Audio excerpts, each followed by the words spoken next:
Tuesday.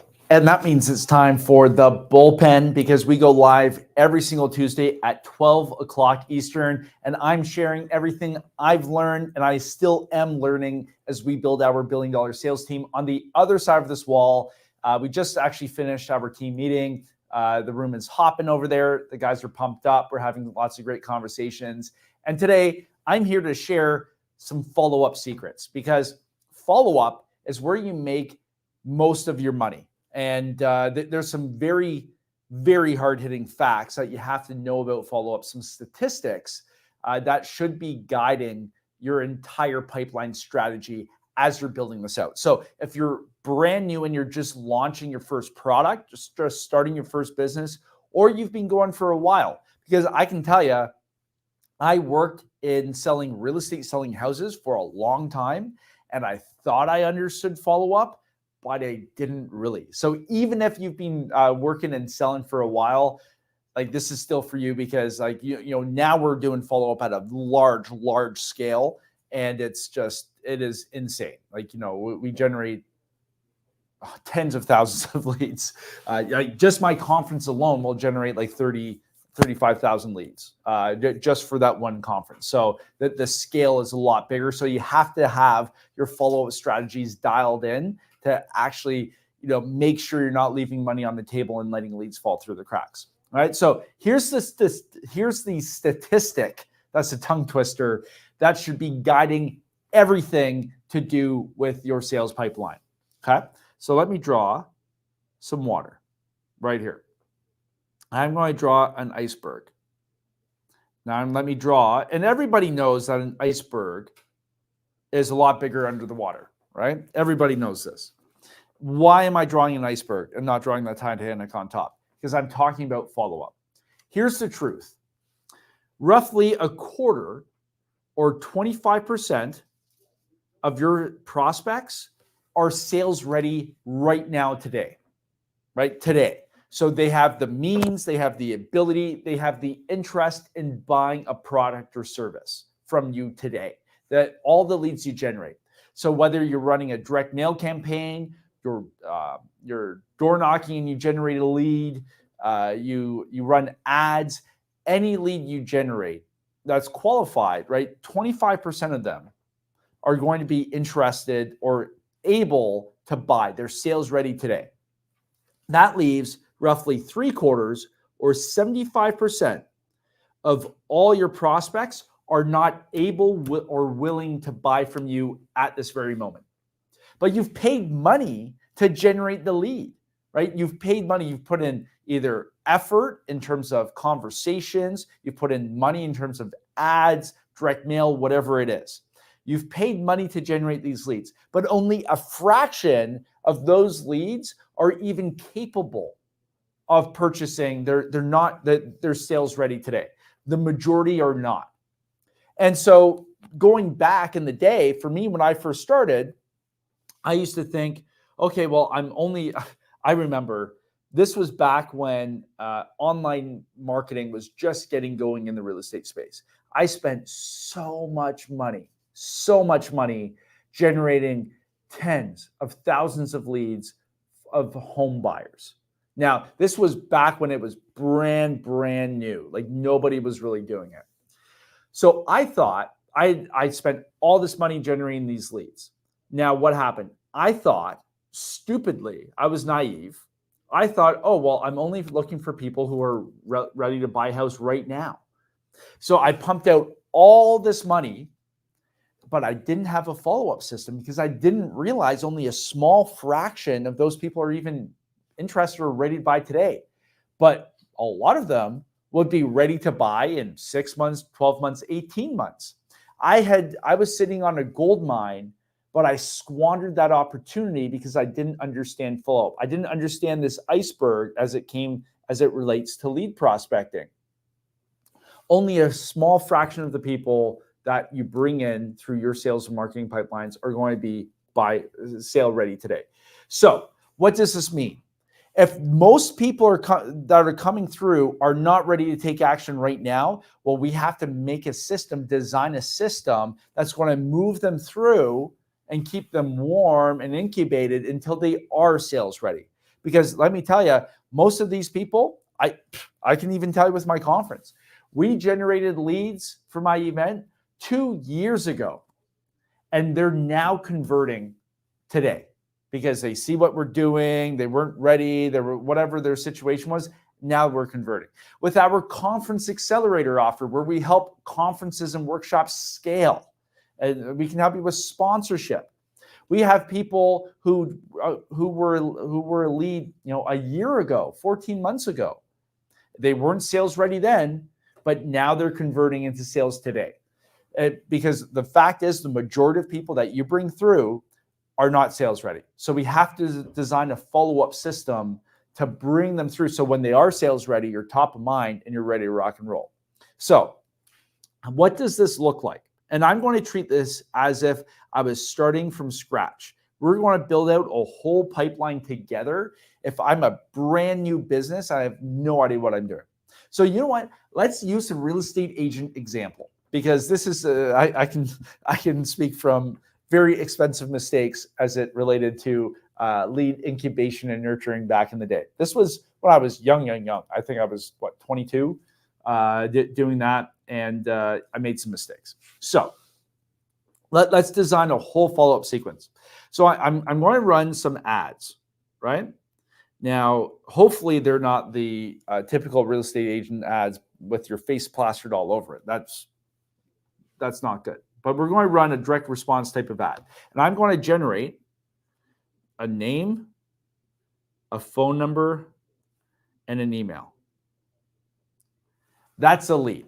Hey, I'm interested in, maybe they're downloading my ebook. Maybe I have a mini course on how to buy a house, whatever it is. A first-time home seller guide. This is everything you have to do before you even talk with a real estate agent, whatever it is. I'm running ads. I'm generating the lead.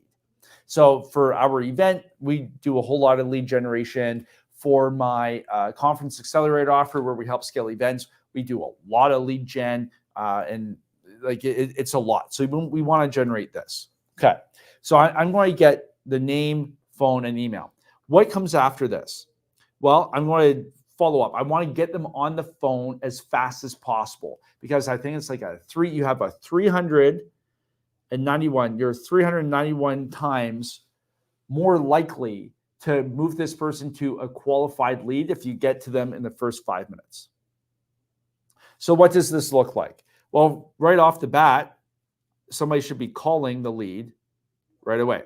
Now you might be saying, oh, well, Seth, I'm so busy running my business, I can't call the people. Well, this is your business. Lead gen is your business. Without leads, your business dies. So if you can't do it, you better have somebody else do it. So, with our guys, like new lead comes in, like we should be on the phone right away. Okay. So we want to call them in the first 5 minutes. The other thing you want to do is you want to send a text, SMS. Be like, hey, my name is so-and-so, got your message. I just tried calling. I didn't reach you. When's a great time to call? Right? Or whatever it is. Or, hey, thanks for downloading my whatever home buyer guide. I've tried reaching out. When's a great time to connect? Whatever it is. And then you also want to have an email drip sequence. Now, if with the email drip sequence, this is the lesson I have learned. I used to think, oh, well, I don't want to bug people. I don't want to send too much email, whatever it is. I've learned the opposite. The more email you send, the better results you get. Because the fact is, and just look at your own emails. I literally get hundreds of emails a day. And that's my personal email address that I don't really share out, right? Hundreds of emails a day. People find you.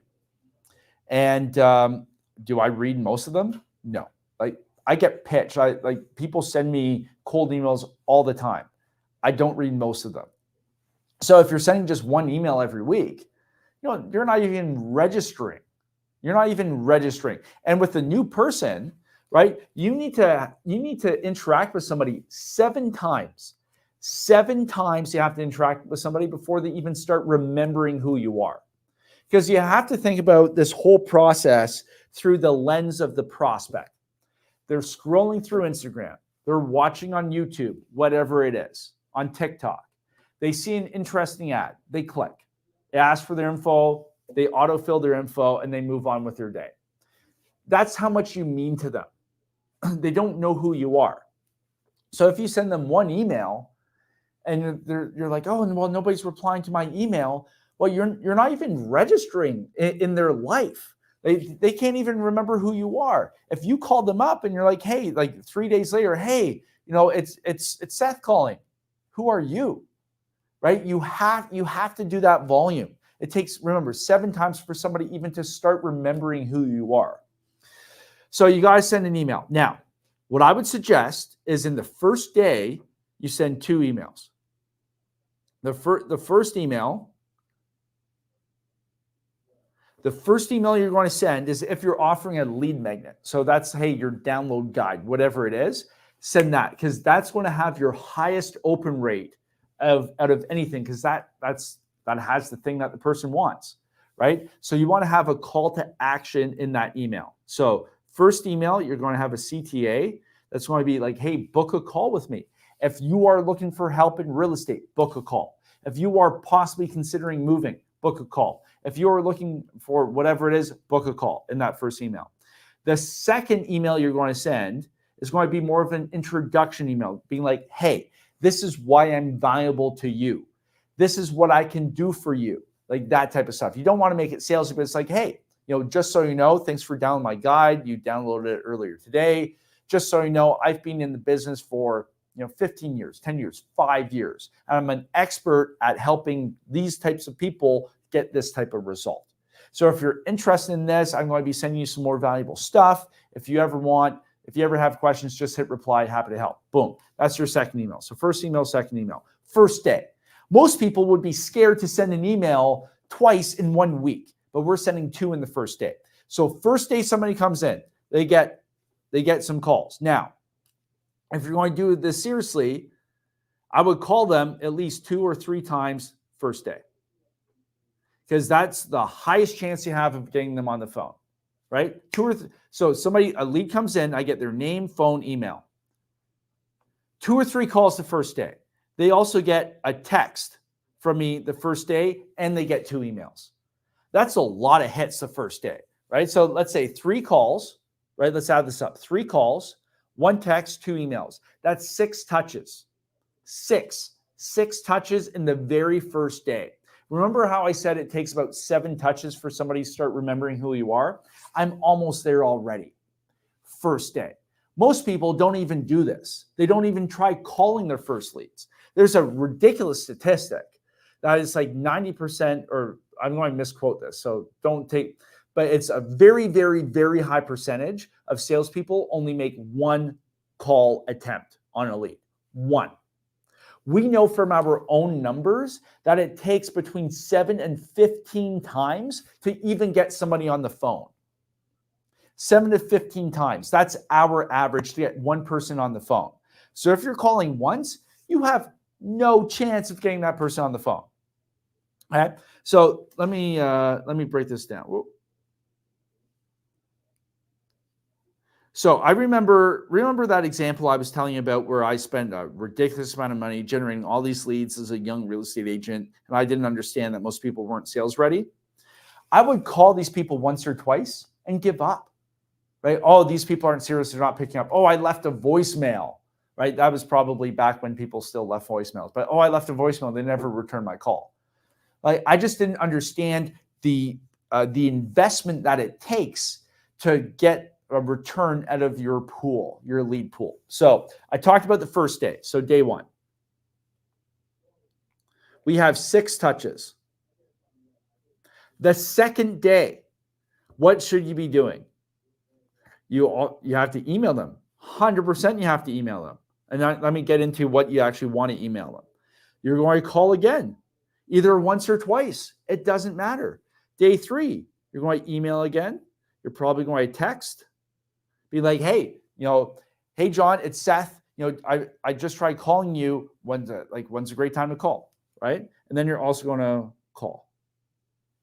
First 3 days. So we're probably getting, so we got 6 touches, 7, 8, 9, 10, 11 touches first 3 days. You will have already outworked 98% of all salespeople out there. Because most salespeople, they make one follow-up attempt, one dial attempt with a new lead. You've already outworked your competition. It's simple. It's like this stuff isn't rocket science. We know it takes effort. Like my own stat, 7 to 15 dials to get somebody on the phone. So if a lead comes in, I know I'm in it for the long haul.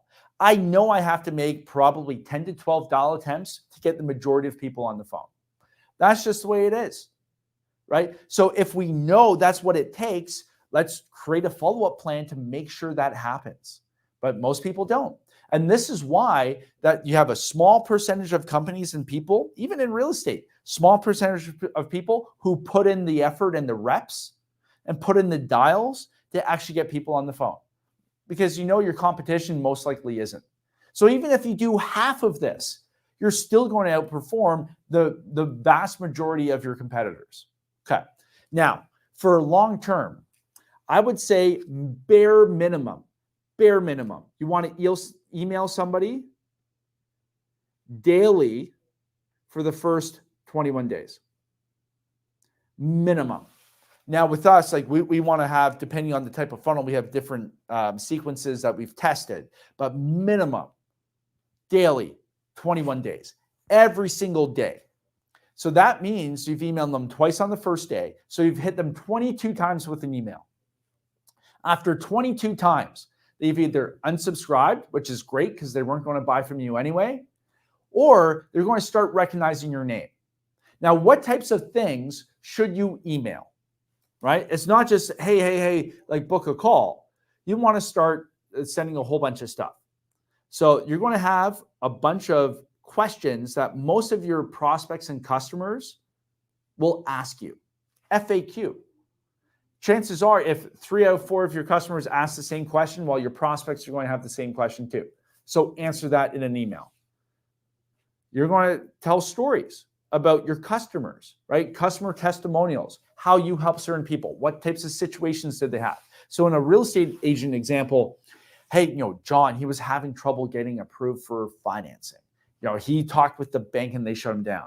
So what I did was I set John up with 3 of my preferred mortgage brokers, and he had conversations, and 2 of the 3 got him approved for this amount. And then we were able to go out, and John, he bought a house in 30 days, and now he's happy. Like whatever it is, like tell a customer story, their customer journey, and how you were able to add value. The other thing you want to do is you want to start preceding things about expectations and objections. So if you get typical objections on a call, so like real estate agent, your commission's too expensive. If you're on the selling side, hey, your commission's too expensive. What you want to do is you want to start throwing in, content that's going to bust your objections before they even come out. So you'll probably have an email sequence that goes out talking about commission. What is commission in real estate? Because most people don't understand what it is. Why do people pay commission? What's normal commission? Just deal with it in the email drip sequence. So by the time somebody gets on the phone with you, you've already quashed those objections. Okay. So that's the type of content you want to send out. Now, every once in a while, right, at the end of every email, you're like, hey, if you're interested, hit reply, or hey, book a call with my team. And then a couple of times you're going to have it more direct. Like I have 3 spots this month for new buyers I'm working with. I get booked up. If you're interested in buying a house in the next 90 days, book a call, whatever it is, raise your hand. That's the email. And in your calls, you're going for the first week, especially the first 3 days, call, right? And throw in some text. And then you're going to start spreading it out. So, you're going to have some off days with calls. You're going to try again, right? Then call 3 days in a row, give it a rest. Then call 3 days in a row, give it a rest. Send a text. Hey, are you still interested in possibly moving? Are you still interested in looking at houses? Are you still interested in knowing the value of your home? Are you still interested in the real estate market? That's the type of stuff you're going to send. Now, again, I'm using a real estate agent example, but you can come up with these examples for any business. For our Conference Accelerator, are you still interested in scaling your event? Perfect, right? But you have to put in the effort. Now, that's the typical stuff. Now, there's some really cool follow-up things you can do in addition to this. So this is bare minimum standard. If you're not willing to put the time and effort to converting these leads, you shouldn't be converting leads in the first place, because you're going to be spending money and time generating this list. If you're not willing to put the effort in to convert it, like, why even do it? Save your money, save your time. Don't even launch a business. Don't even scale your business, because it's not worth it. But if you want to grow your business, you have to put the reps in terms of your calls, texts, and emails. You have to do that. Now, how can we get creative with this? The best thing to do, where's my phone? The best thing you can do besides dialing with your phone is sending videos, right? Everybody's got a camera. And a lot of times there's a lot, like you can send text messages now with video. It's really cool, right? So the best thing to do is flip your phone in reverse, right? You're trying to get a hold of somebody, whatever, flip it around. Hey, John, Seth here, your friendly neighborhood real estate agent, whatever it is. Hey, listen, I saw you were interested in looking at this type of house. Listen, I'm the go-to guy. I actually have a pretty sweet deal coming up that nobody really knows about. Give me a quick call. I'll give you all the details and you'll get first tips. All right. Talk to you soon, whatever it is. Right. I just made that up. But send a video email. Right. And now the person is going to see a bunch of missed dials from you, whatever. Maybe they're dodging your calls. But then now you're going to get a video email. Or like even better. So what I have my guys do, as soon as we book an appointment with somebody, pick up the phone. Hey, John, great speaking with you. Listen, I've got you set up with so-and-so. You're absolutely going to love them. Really, really experienced. But hey, listen, if you need anything in the meantime, just give me a call, shoot me a text. I'm here to help you out. All right. Have a great day. Perfect. Right. So that's going to help make the appointment stickier. So you can use video in terms of trying to get a hold of a lead, and you can use video to nurture a lead. Robbie, we have a question, I think. Oh, no, we're good. Okay, cool. Yep. All right. You want to use video as much as possible. And then, you know what? If you have somebody's address, I've done some really, really cool things. Well, not cool, but like kind of tacky, but it works. So around Thanksgiving, you go to the dollar store, you get a whole bunch of turkey thermometers, right?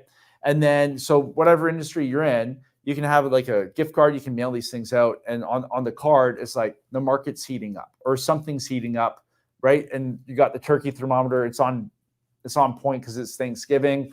Perfect.